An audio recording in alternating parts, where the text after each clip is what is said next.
So my name is Keith Smith. I started PilotEdge October 1st, 2011. A lot of people here are probably familiar with what we do. If any of you have any questions about what we do, please come by. We've got about 75% of our controlling staff are here. I'm here. We have some staff members here. We'd love to answer your questions and show you what we do. This will be super quick. We're going to cover 3 really quick topics about what's going on with the network. So last year, at a similar conference to this, we announced we were going to be expanding one of our coverage areas. So PilotEdge has 2 coverage areas, the Los Angeles Center coverage area and the Western US expansion. That is what the Western US expansion looked like at that time frame, July 2017. With a number of those fields not even being full-time fields. That's what it ended up looking like a year later. So the Western US coverage area has expanded from 9 full-time airports to 42 full-time airports. So if you have looked at Western US when it first announced, and you thought, well, that's a little bit underwhelming, it doesn't have enough fields for me for general aviation, take a look at it now because it's much more welcoming to GA. All right, the big news is that we are finally launching a P3D client that isn't, how do you say in English, terrible. So, I know, it's really, really bad currently. This is much better. This is actually based on vPilot. We were unsure about whether to tell people what it was based on, but I think people know and love vPilot, so I want to let you know that is what it is actually based on, and thanks to Ross Carlson for getting that working for us. It's not a carbon copy of vPilot, though.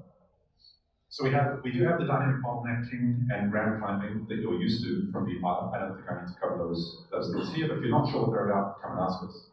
We finally have simultaneous dual-com radio support, so if you want to monitor 2 frequencies simultaneously, you've been able to do that in X-Plane for quite a while now, but not in the P3D plane. So we do have simultaneous dual-coms working. FSU IPC to try to trigger the push-to-talk is now a thing of the past. We moved into 2005 era technology by supporting USB push-to-talk. But the single biggest change is that we have a web-based interface to drive the client. So that's where it's quite different from vPilot in that regard. So if you're a home cockpit builder, you can now use a web-based interface to drive the client. So you can drive it from your phone, you can drive it from an iPad, you can drive it from a PC, if you like. Anything that can run a web browser can make it work. So let's look at a couple of screenshots. Some are more exciting than others.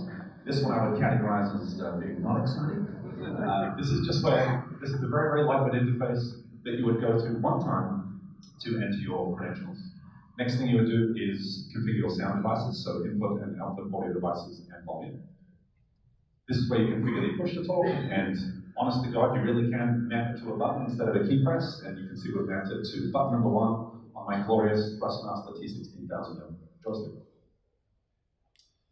And when you're done with that, you pretty much never go there again. If all goes well, you'll never see those screens again. You'll simply connect from any web browser, as I said, fire up the client. That's basically what it looks like. You've got the status right there. Here's how you connect to the network, call sign, type of aircraft, airline livery if you want to, and hey presto, you're now connected. It shows the call sign 132 Kilo Tango and 172, and we'll log into the network. So that's the new PilotEdge client, which will be announced, we're announcing today for the first time, and will be available on June 18th for download on the site.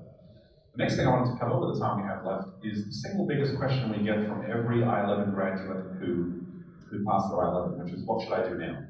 When we first created the network, we thought, once we've shown people 11 well-structured IFR flights, surely they could come up with a 12th on their own. I was wrong. People are desperate for content and need to be told where to fly. I'm kidding slightly, but not so much. People really want to know, but people are not that interested in looking at a sectional chart and coming up with scenarios on their own. It's not that they're not capable. I think that part of them is just kind of lazy, and they get used to having flights fed to them through the iRatings program. But they also want a sense of community around their progression as they fly on the network. They want to be flying similar rounds that other people are flying. They want to share experiences with what they're flying.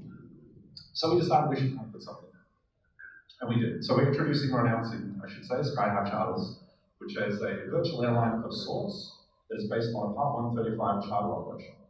And so after you complete your first flight with us, your indoctrination flight, this is after you've completed the I-11 flight with us. So you have to go through the iRatings to be eligible to take part in Sky High Charters. You'll do the in-dock flight, and if you pass that, you can then start flying missions. We'll start with a couple of small missions to get the library going, and then every month we will be adding new missions. So there is no end in sight to the Skyline Charters program. So this is really a monthly recurrent IFR training series. That's what we're shooting for. Every flight consists of a textual brief, a short video brief, a long video brief, a cockpit ride-along video, and a debrief. We did that for a really specific reason. We decided we want to pitch this at beginner IFR pilots, intermediate, and advanced pilots. It's difficult to do a briefing that fits everybody. The advanced pilots just kind of want to know, where am I going to, where am I going from, give me the high points, all right, enough already, let me go fly, I think I got this. And after the flight, I'll kind of check in and see, maybe I'll watch the ride-along video and see how the chief pilot actually flew, or maybe I won't. Other people need a little bit more assistance. All right, cool.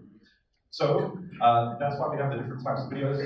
I'd love for you to come and check out what we have at the booth. We'll explain more about the charters. It does require you to fly in Western US and ZLA, so you need a combo subscription. Otherwise, there's no other charge for using the charters. So June 18th is the time to look for that. Okay, enjoy flights next. So as I said, come by and say hello. There's some kick-ass exhibitors in there, and look forward to seeing you.